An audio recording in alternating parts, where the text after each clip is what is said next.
Kali ini channel Eva Privat akan membahas salah satu materi fisika dasar, ya, bisa juga sebenarnya di tingkat SMA, yaitu terkait dengan momentum dan impuls, ya. Tapi kita akan fokus pada penjelasan terkait konsep dan beberapa contoh soal sederhana. Jadi untuk yang pertama, kalau kita mendefinisikan momentum itu sendiri secara fisis, momentum itu adalah suatu besaran dalam fisika yang merupakan ukuran mudah atau sukarnya suatu benda mengubah keadaan geraknya. Dalam hal ini yang dimaksud keadaan gerak itu adalah apakah kecepatannya, apakah dia diperlambat atau dipercepat. Nah, itu yang dimaksud dengan momentum, ya. Jadi di dalamnya ada beberapa variabel seperti kecepatan. Nah, definisinya momentum itu secara matematis. Jadi tadi ada pengertian secara fisis, kemudian pengertian secara matematis.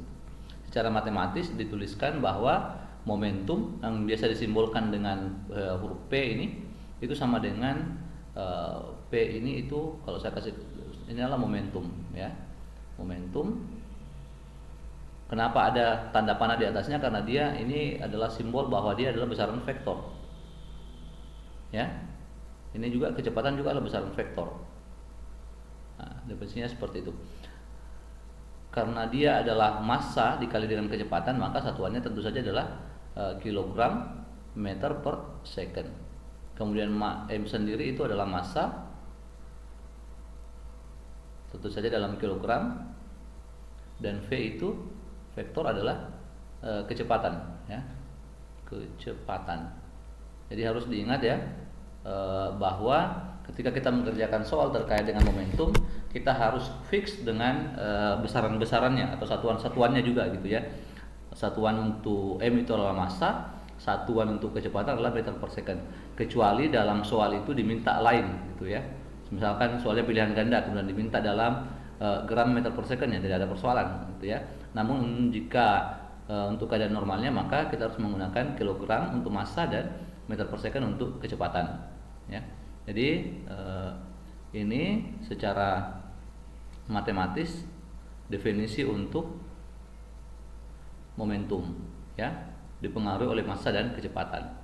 Kita lihat untuk slide selanjutnya. Nah, ini ada ilustrasi untuk momentum yang bisa saja besar atau bisa saja kecil. Untuk gambar yang pertama ada seekor gajah, ya, yang kita tahu ukurannya besar, ya. Ini kan kalau ukuran besar sebenarnya lebih kepada massa besar sebenarnya, ya. Ini massanya besar, ya. Ini massanya besar. Tapi karena kecepatannya rendah, maka momentumnya jadi kecil, ya, karena bergeraknya atau kecepatannya rendah. Dibandingkan dengan ini adalah peluru, ini sebenarnya, ya, ini peluru, ya. Ini peluru karena mungkin ukurannya kecil tapi kecepatannya sangat tinggi, ya, dibandingkan dengan gajah, ya, kecepatannya sangat tinggi sehingga dia memiliki momentum yang sangat besar. Sehingga tadi definisi momentum, ukuran kesukaran mengubah gerak itu sangat sulit untuk kita bisa menghentikan atau merubah gerak sebuah peluru, ya, seperti itu. Jadi itu ilustrasinya, ya, bahwa boleh saja massanya besar tapi kalau dia bergerak dengan dengan lambat maka momentumnya kecil.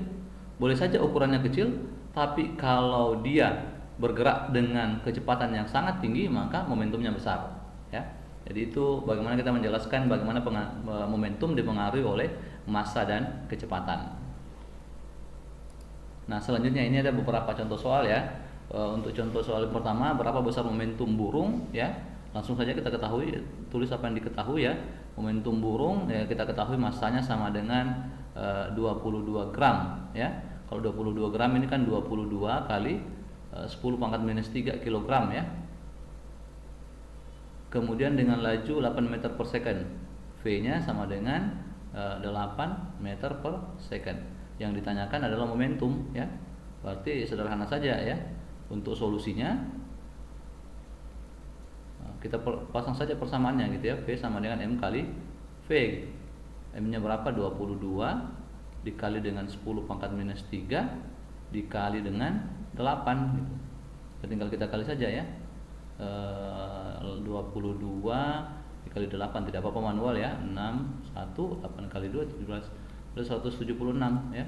176 ini jangan lupa 10 pangkat minus 3 kilogram meter per second ya.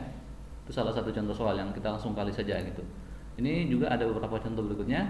Gerbong kereta api masanya 12.500 kg berjalan sendiri di atas rel yang tidak mempunyai gesekan dengan laju konstan 18 meter per second. Nah, ini langsung kita ketahui juga ya. Ini persis soalnya ya, cuman angkanya lebih besar gitu ya. Masanya 12.500 kg. Biasanya kalau angka-angka besar seperti ini untuk memudahkan kita pakai notasinya seperti ini. 1,25 ya. Ini berapa kali? 1 2 3 4. Berarti kali 10 pangkat 4 kg. Ya, kemudian bergerak dengan laju konstan, V-nya sama dengan 18 meter per second ya. Sehingga ditanyakan momentumnya ya. Ini vektor ya, M kali V. Sehingga ini kita bisa tinggal tulis 1,25 kali 10 pangkat 4 dikali dengan 18. Nah, ini bisa kalkulator langsung, saya coba pakai kalkulator supaya. Nah, ini kalau kita menggunakan kalkulator ini kita peroleh oke, pulpen dulu. Ini sama dengan 22,5 ya. Ini masih ada 10 pangkat 4-nya kilogram meter per second. Sehingga kalau kita mau pakai notasi satu ini saja 2,25 karena ini bergeser satu komanya ke kiri, maka ini jadi 10 pangkat 5 kilogram meter per second ya. Seperti itu. Mungkin seperti masih ada satu contoh soal lagi. Jika suatu peluru memiliki massa 21 gram ditembakkan dan memiliki laju konstan 210 meter per second, berapakah momentumnya ya? Jadi ini persis sama dengan yang tadi, kita hanya tinggal mengkalikan saja ya, tidak apa-apa saya tulis dari awal. Massanya sama dengan 21 gram. Ini kalau kita tulis berarti 2,1 kali 10 pangkat minus 2 ya, kilogram ya. Kemudian memiliki laju V 210 meter per second ya. Ditanyakan P-nya. P sama dengan M kali V, berarti sama dengan 2,1 ya kali 10 pangkat minus 2. Ini boleh sebenarnya ditulis juga 2,1 ini. 2,1 kali 10 pangkat positif 2 dia. Ya. Berarti ini 2,1 kali 10 pangkat 2. Ini 10 pangkat minus 2 ketemu 10 pangkat 2 untuk aturan eksponen ini bisa mati ya. Nah, ya. Sehingga yang tinggal hanya 2,1 dikali dengan 2,1 ya. Ini sederhana saja, Anda perlu pakai kalkulator ini ya, dihitung manual saja ini. 2,1 ya. Ini 21, ini 42. Berarti 441 ya.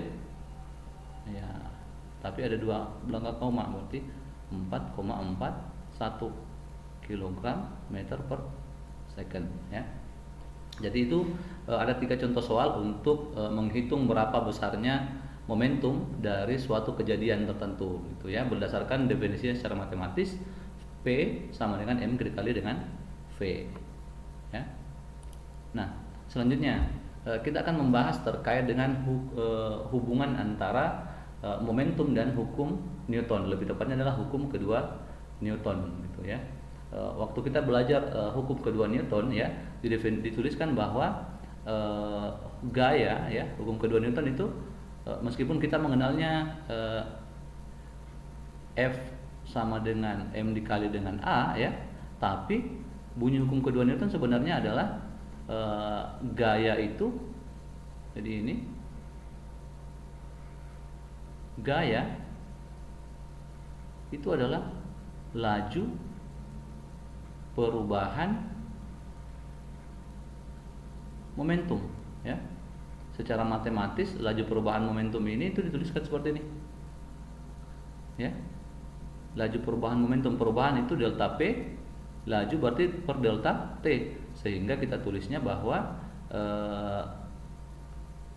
ini saya tulis ulang saja, sigma F itu sama dengan delta P per delta T, ya. Sehingga kalau delta itu kan perubahan, berarti ini boleh saya tuliskan seperti ini, ya. Perubahan itu artinya ini momentum akhir, atau saya tulis begini, ini sama dengan P akhir dikurangi dengan P awal, ya, dibagi dengan delta T. Kalau P akhir berarti massa dikali dengan V akhir, ya, dikurangi dengan P awal, massa dikurangi dengan kecepatan awal dibagi dengan delta T, ya. Ini sama dengan, karena ini massanya sama, maka M udah dikeluarkan, yang tinggal adalah V kurang V0 per delta T, ya. Dari situ kita peroleh ini, ya. Dari situ kita peroleh ini. Kemudian ini boleh saya lanjutkan. Ini adalah M dikali dengan V dikurang V0. Ini adalah delta V per delta T.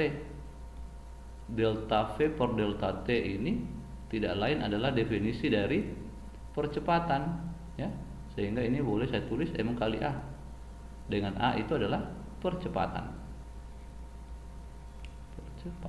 ya.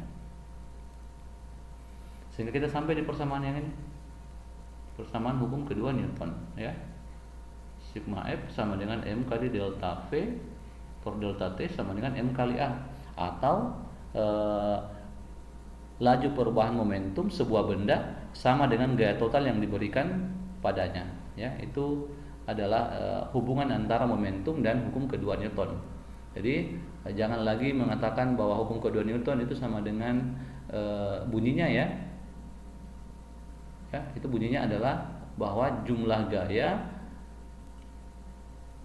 itu sama dengan laju perubahan momentum pada sebuah benda, ya, seperti itu. Nah, mungkin ini ada satu contoh soal, ya.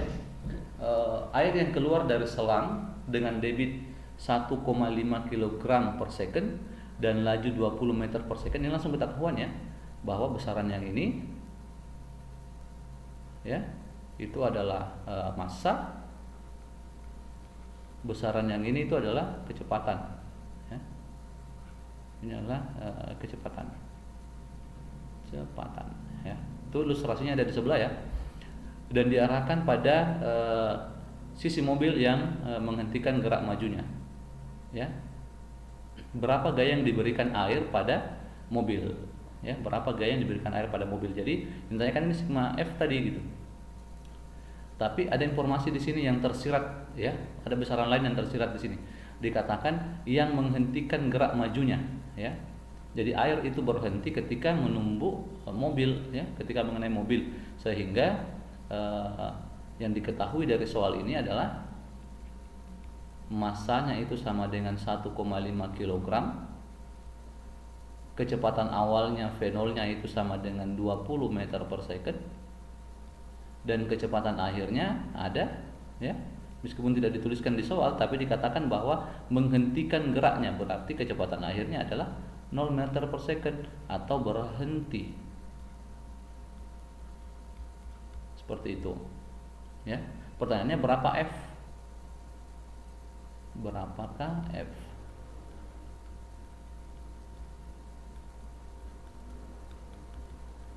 Ya.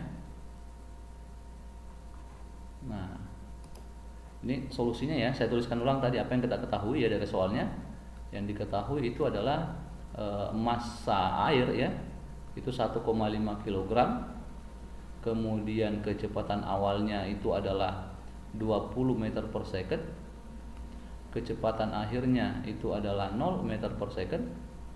Ditanyakan F, ya. Saya tidak menggunakan delta sigma F karena gaya ini hanya satu-satunya yang bekerja, ya, dalam sistem ini, ya, Newton, gitu, ya. Sehingga solusinya ini tadi yang ditanyakan. Sehingga solusinya, ya, kita menggunakan hukum ini tadi ya, bahwa F itu adalah laju perubahan momentum delta P per delta T ya. Tapi karena tadi ini sudah per second ya, ini kan artinya ini kan adalah M per T ya, M per T, sehingga ini boleh saya tulis seperti ini. Ini adalah M, ini kan adalah M kali V dikurang M kali V0 per T ya, sehingga ini boleh saya tulis M per T V kurang V0. M per T nya tadi apa? Itu 1,5.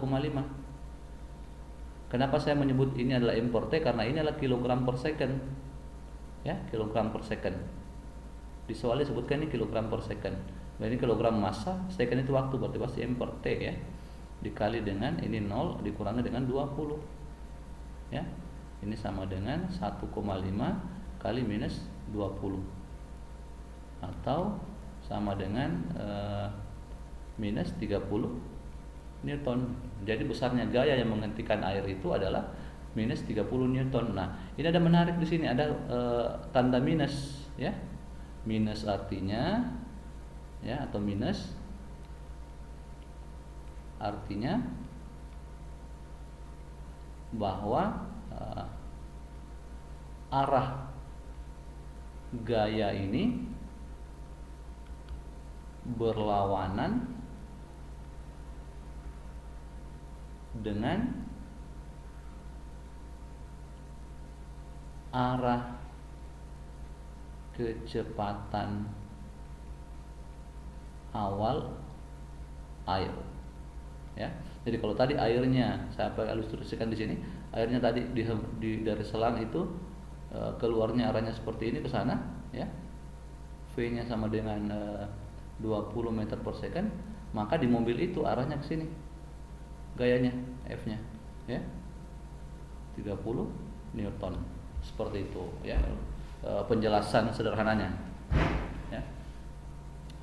Nah, untuk selanjutnya kita akan bicara terkait dengan hukum kekekalan momentum saat terjadi tumbukan ya. Jadi apa kaitannya tumbukan dengan momentum ini? Karena ketika sebuah benda itu saling bertumbukan, maka momentumnya berubah ya, atau arah geraknya berubah, seperti itu. Jadi yang dimaksud dengan hukum kekekalan momentum adalah momentum total dari suatu sistem yang terisolasi itu adalah konstan ya. Jadi ada beberapa istilah di sini. Yang dimaksud dengan sistem itu adalah sekumpulan benda atau objek yang saling berinteraksi satu sama lain ya, itu dimaksud dengan sistem. Kemudian yang dimaksud dengan terisolasi itu adalah suatu sistem yang di mana gaya yang ada itu hanyalah gaya-gaya yang diantara benda itu, berarti tidak ada lagi pengaruh dari gaya eksternal atau gaya luar ya. Itu yang dimaksud dengan secara sederhana dimaksud dengan sistem terisolasi ya, tidak ada pengaruh dari luar, itu yang dimaksud. Jadi kalau ada pengaruh dari luar, maka momentum itu tidak bisa total, atau hukum kalau momentum ini tidak berlaku ya. Nah, untuk jenis tumbukan sendiri itu berdasarkan kekal tidaknya energi kinetiknya ya, itu soal proses tumbukan. Ada yang dimaksud dengan tumbukan lenting, biasanya di beberapa buku disebutnya tumbukan lenting sempurna ya. Kemudian ada juga yang tumbukan tidak lenting atau lenting sebagian. Ini biasa ditulis dengan lenting sempurna ya. Kalau tumbukannya lenting sempurna, energi kinetiknya itu kekal. Ini maksud dengan kekal, setelah tumbukan itu energi kinetiknya tetap sama. Kemudian tidak lenting biasa juga disebut dengan lenting sebagian. Lenting sebagian ya. Yang dimaksud dengan lenting sebagian, kalau misalkan kita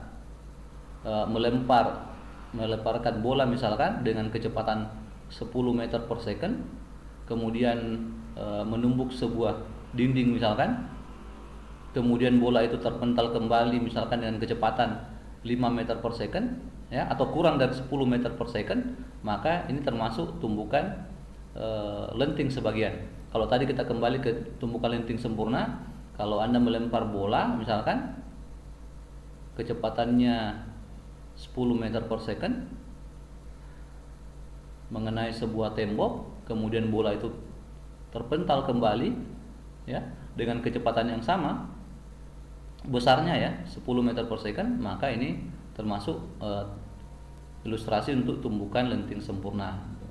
Kemudian ada yang ketiga, itu tumbukan tidak lenting sama sekali ya, berdasarkan definisinya tidak lenting sama sekali itu saya tambah sini, tidak lenting sama sekali, tidak lenting sama sekali ya.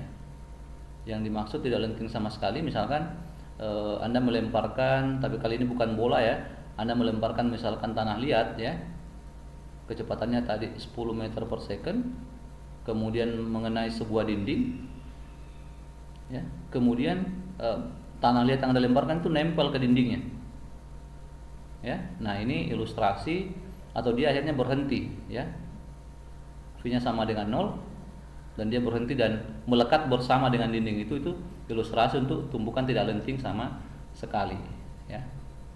Nah itu tadi penjelasannya secara fisik, tapi secara matematis kalau kita untuk tumbukan lenting misalkan ya, momentumnya kekal, maka yang dimaksud dengan kekal adalah momentum sebelum tumbukan itu sama dengan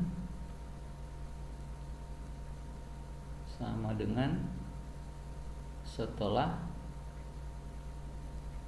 tumbukan ya.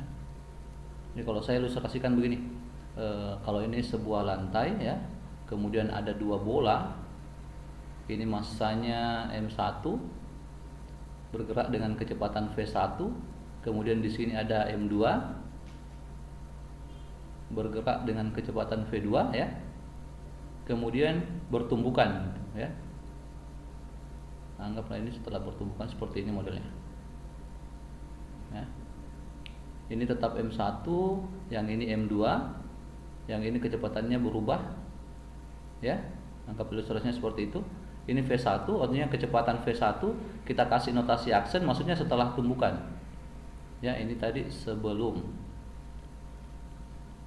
yang ini setelah ya. Nah, ini bergerak ke sana dengan kecepatan V2 aksen. Ini maksudnya kecepatan benda kedua setelah tumbukan. Nah, bagaimana merumuskan hukum kekalan momentumnya? Maka V sebelum itu sama dengan P setelah. Sebelum dan setelah itu maksudnya merujuk pada tumbukan. Nah, kalau sebelumnya berarti ada dua momentum di sini. Berarti momentumnya benda pertama tambah momentumnya benda kedua ya, itu sama dengan momentumnya benda pertama setelah tumbukan tambah momentumnya benda kedua setelah tumbukan. Nah, jadi secara matematis hukum kekalan momentum dituliskan seperti ini ya. Seperti itu ya. Kemudian untuk energi kinetik kekal itu sama ya. Yang dimaksud adalah energi kinetik sebelum dan setelah tumbukan sama. Jadi saya tuliskan saja di sini ya. Total energi kinetik maksudnya ya. Energi kinetik sebelum dan setelah tumbukan bernilai sama. Kalau secara matematis pernyataan ini bisa kita tulis EK untuk energi kinetik ya, sebelum sama dengan EK setelah, atau 1/2 ya, energi kinetik kan 1/2 ya, 1/2 mv kuadrat. Tapi kalau kita merujuk ke benda pertama berarti ini M1 V1 kuadrat, tambah 1/2 M2 V2 kuadrat. Itu untuk sebelum. Kalau untuk setelah berarti kita kasih notasi aksen, V1 aksen kuadrat tambah 1/2 M2 V2 aksen kuadrat ya. Di ini saya kotak ya. Nah, ini untuk hukum kekekalan energi kinetik ya. Nah, ini saya lanjut. Nah, ini ada salah satu contoh ya untuk hukum kekekalan energi dan hukum kekekalan itu pada bola biliar yang bertumbukan. Nah, jadi untuk contohnya bola biliar dengan massa M bergerak dengan laju 2 meter per second. Saya gambarkan ilustrasinya supaya lebih mudah ya. Ini ada M, bola biliar M bergerak dengan kecepatan 2 meter per second ya. Ini artinya kita kasih indeks P1 ya. Lagi dulu ya.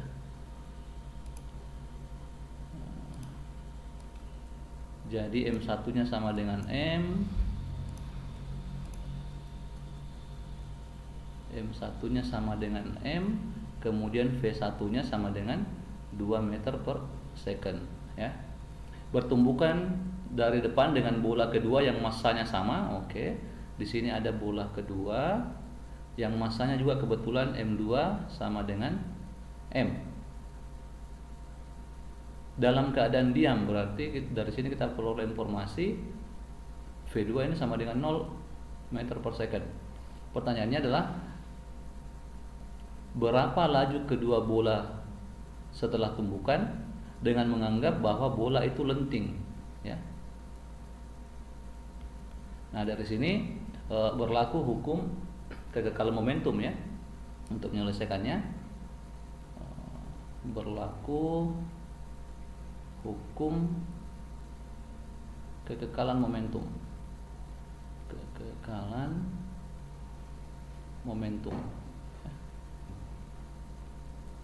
Yaitu momentum sebelum dan setelah tumbukan sama, berarti bisa langsung kita tuliskan ya.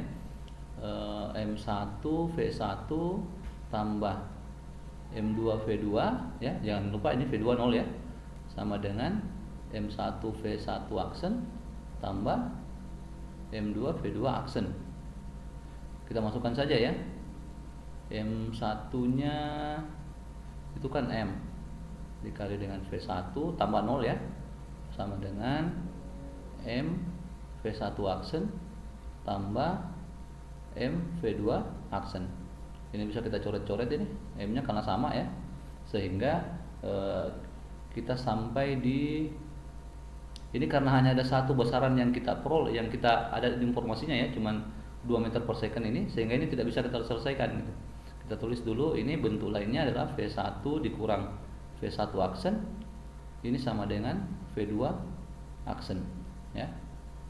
Ini kita kasih nama persamaan 1 ya. Untuk selanjutnya kita bisa untuk ini juga berlaku hukum kekekalan energi ya. Berlaku hukum kekekalan energi ya. Jadi karena berlaku hukum kekekalan energi kinetik tepatnya ya, hukum kekekalan energi kinetik, maka kita bisa menulis ini energi kinetik, maka kita bisa menulis bahwa 1/2 M1 V1 kuadrat ya. Saya tidak usah tuliskan lagi V2-nya ya karena pasti 0 ya. Itu sama dengan 1/2 M1 V1 aksen kuadrat tambah 1/2 M2 V2 aksen kuadrat. Nah, ini boleh dicoret-coret juga ini yang ini ya, karena ini tadi di soal diketahui bahwa M1 sama dengan M2 sama dengan M ya. Yang lain boleh coret yang mana ini? Ini. Yang 1/2-nya maksudnya ya. Sehingga V1 kuadrat sama dengan V1 aksen kuadrat tambah V2 aksen kuadrat. Ya. Kemudian ini ada sedikit manipulasi matematik ya. Ini supaya kita samakan ke persamaan 1 ya bentuknya ya. Berarti ini V1 kuadrat dikurang V1 aksen kuadrat itu sama dengan V2 aksen kuadrat. Kalau teman-teman kurang mengerti bisa di pause dulu videonya kemudian dicermati lagi matematiknya ya. Kemudian selanjutnya untuk suku yang ini, yang suku depan sama dengan ini bentuknya V1 kuadrat dikurang V1 aksen kuadrat, ini boleh ditulis kayak gini. Ini adalah V1 dikurangi dengan V1 aksen dikali dengan V1 tambah V1 aksen. Itu sama dengan V2 aksen kuadrat ya. Oke, jelas ya. Sekali lagi kalau kurang dipahami bisa di pause dulu videonya gitu ya. Nah, untuk selanjutnya kita lihat untuk yang bagian depan ini kan sama dengan persamaan 1 ya, sehingga ini boleh kembali kita sama-sama tulis itu sama dengan V2 aksen. V2 aksen dikali dengan V1 tambah V1 aksen itu sama dengan V2 aksen kuadrat ya. Ini karena di sini ada V2 aksen, di sini ada V2 aksen. Ini kan ini boleh satu segini. Ini kan V2 aksen kuadrat boleh tulis segini. V2 aksen dikali V2 aksen. Jadi ini yang coret, ini bisa dicoret juga ya. Sehingga yang tinggal ini saya pindah ke slide berikutnya saja ya. Ini sama dengan V1 tambah V1 aksen itu sama dengan V2 aksen. Benar enggak? Saya kembali dulu ya. V1 tambah V1 aksen sama dengan V2 aksen. Oh, benar. Ya, jadi seperti itu ya. Nah, kalau ini kita beri notasi sebagai persamaan 2 ya. Ini persamaan 2. Ya, mestinya tadi persamaan 1 itu adalah V1 dikurangi dengan V1 aksen sama dengan V2 aksen ya. Ini persamaan 1. Saya cek dulu ya betul enggak ya. Jangan sampai salah. Di situ V1 kurang V1 sama V2 aksen. Oh ya benar. Ya. Lihat enggak? Ini kan sama, ini sukunya ini kan sama dengan yang ini. Sehingga yang ini pasti sama dengan yang ini ya. Atau boleh saya tulis V1 ditambah V1 aksen itu sama dengan V1 dikurangi dengan V1 aksen ya. Sehingga kalau kita kumpulkan yang mau kita cari ini V1 aksen itu ini pindah ke sebelah sini ya, jadi positif ya, menjadi 2 V1 aksen. Ini sama dengan 0 gitu ya, karena ini pindah ke sini jadi 0. Sehingga V1 aksen itu sama dengan 0 ya. Artinya apa? Setelah tumbukan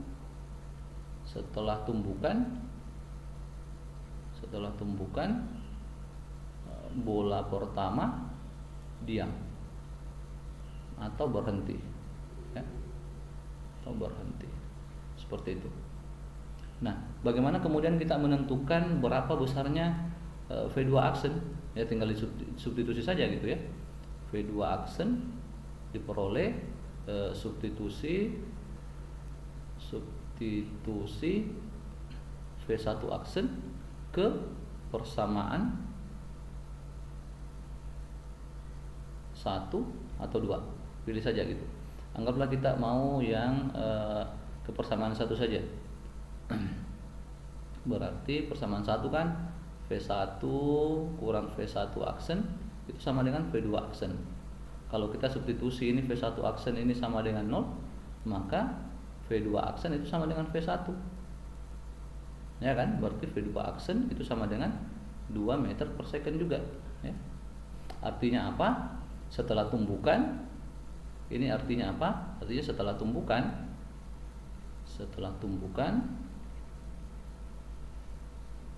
bola 1 berhenti dan mentransfer semua energinya semua energi ke bola 2. Seperti itu ya. Karena tiba-tiba bola 2 bergerak dengan kecepatan yang sama dengan bola pertama sebelum tumbukan. Artinya semua energi dari bola pertama itu pindah ke bola kedua. Buktinya apa? Buktinya kecepatannya sama ya. Nah itu. Selanjutnya untuk tumbukan tidak lenting ya, itu momentumnya kekal ya selama dia terisolasi ya. Ini sekali lagi tadi P sebelum sama dengan P setelah. Nah, energi selanjutnya, tapi energi kinetik total setelah tumbukan lebih kecil daripada energi kinetik sebelum tumbukan. Artinya energi kinetiknya ada yang hilang. Apakah dia hilang misalkan dalam menjadi bentuk energi suara atau energi panas, yang jelas berkurang ya. Ini tadi tumbukan tidak lenting sama sekali, kecepatan kedua benda setelah tumbukan sama ya. Oke. Nah ini contohnya untuk tumbukan ya. Jadi sebuah gerbong kereta misalkan masanya 10.000 kg ya, atau 10 ton atau 10 pangkat 4 ya. Ini dari sini kita langsung peroleh informasi bahwa M sama dengan 10 pangkat 4 kg ya. Berjalan dengan laju 24 meter per second, berarti ini V ya. Jadi penting sekali tuh teman-teman bisa langsung mengidentifikasi ketika membaca soalnya ya. Kadang-kadang ada yang langsung diberikan nilainya, kadang-kadang ada yang tersirat ya. Menabrak gerbong lain yang sejenis yang sedang diam. Nah ini termasuk, ini saya maksud dengan tersirat ya. Keadaan diam berarti langsung ketahui bahwa V-nya sama dengan 0. Nah, jika kedua gerbong tersebut tersambung sebagai akibat dari tumbukan, berapa kecepatan bersama mereka? Nah ini yang pertama harus diketahui, ini adalah tumbukan lenting sempurna, lenting sebagian atau tidak lenting sama sekali. Ya, informasi di sini yang mengatakan bahwa kedua gerbong tersambung, ini artinya bahwa ini tidak lenting sama sekali. Tidak lenting sama sekali. Ya. Ilustrasinya seperti ini ya, ilustrasinya seperti ini. Seperti gambar ini, sebelum dan sesudah tumbukan ya. Pertanyaannya, berapa kecepatan bersama mereka setelah tumbukan ya. Nah, ini kita bisa kerjakan bersama ya. Kita gunakan dulu bahwa P sebelum sama dengan P setelah. Ya, kita tuliskan saja bahwa M1V1 tambah M2V2 sama dengan M1V1 aksen tambah M2V2 aksen ya. M1V1 aksen sama M2V2 aksen. Nah, karena ini 0 ya. Kemudian karena dia tersambung setelah tumbukan ya, tersambung atau bergandengan, konsekuensinya dari kata tersambung ini adalah V1 aksen itu sama dengan V2 aksen, atau kita sebut saja V aksen ya. Sehingga ini boleh kita tulis M1V1 sama dengan M1 tambah M2 dikali dengan V aksen. Sehingga V aksen itu sama dengan M1V1 per ya, M1 tambah M2 ya. Setelah ini tinggal kita substitusi saja nilainya. M1 tadi 10 pangkat 4 ya. 10 pangkat 4 kilogram ya. V1 tadi agak lupa saya, kita cek dulu. Itu 24 meter per second ya. Berarti 24 meter per second. Nah, M1 nya 10 pangkat 4 sekali lagi tambah ini M2, karena dia sebut gerbong sejenis maka tentu saja sama juga masanya gitu ya. Sehingga ini 24 kali 10 pangkat 4 ini 2 kali 10 pangkat 4 ya. Ini kan di sini ada 1, di sini ada 1 ya, berarti 2 sama 1 2. Ini coret dan dicoret sehingga V aksen itu adalah 24 meter per sorry, 24 bagi 2 ya, 12 ya, 12 meter per second. 12 meter per second ya. Cara mengerjakannya seperti itu teman-teman ya. Saya pikir itu cukup jelas. Kalau tidak jelas silahkan di pause, kemudian dikerjakan sendiri dulu, kan dilihat step by step gitu ya. Untuk teman-teman yang baru pertama kali menemukan video dari channel Aifa Privat ini, dipersilakan untuk subscribe, like, komen, dan share jika menurut teman-teman memperoleh manfaat dari video ini. Untuk selanjutnya ya, tumbukan dan impuls ya. Jadi ketika terjadi tumbukan, gaya biasanya melonjak dari nol pada saat kontak dengan nilai yang sangat besar dalam waktu yang sangat singkat, dan kemudian dengan drastis kembali ke nol lagi. Jadi seterusnya seperti ini ya. Ini ketika pertama kali terjadi tumbukan, ini gaya tiba-tiba naik gitu, kemudian seiring berjalan waktu dia turun menjadi nol kembali gitu ya, dalam selang waktu delta t atau yang sangat singkat gitu ya. Yang dimaksud dengan impuls ya, itu adalah yang ini, luasan yang diarsir dari grafik hubungan antara gaya dengan T ya, ini yang impuls. Sehingga kalau secara matematis ini tadi gaya sama dengan, kalau kita tuliskan gaya sama dengan delta P per delta T tadi, ini hukum kedua Newton. Itu kalau kedua ruas dikali dengan delta T ya, artinya yang ini dikali delta T, kemudian yang ini juga dikali dengan delta T, maka ini akan menjadi F delta T sama dengan delta P. Yang lupa yang tadi adalah perubahan momentum. Perubahan momentum ya. Sedangkan yang ini itu adalah impuls. Disimbolkan dengan I biasanya ya. I. Artinya impuls itu sama dengan perubahan momentum ya. Atau secara matematik dinyatakan bahwa gaya rata-rata F yang bekerja selama selang waktu delta T menghasilkan impuls yang sama dengan gaya yang sebenarnya ya. Jadi demikian video terkait dengan momentum dan beberapa contoh soalnya terkait dengan tumbukan, kumkalan energi, kumkalan momentum, dan sedikit terkait dengan impuls. Terima kasih atas perhatiannya. Assalamualaikum warahmatullahi wabarakatuh.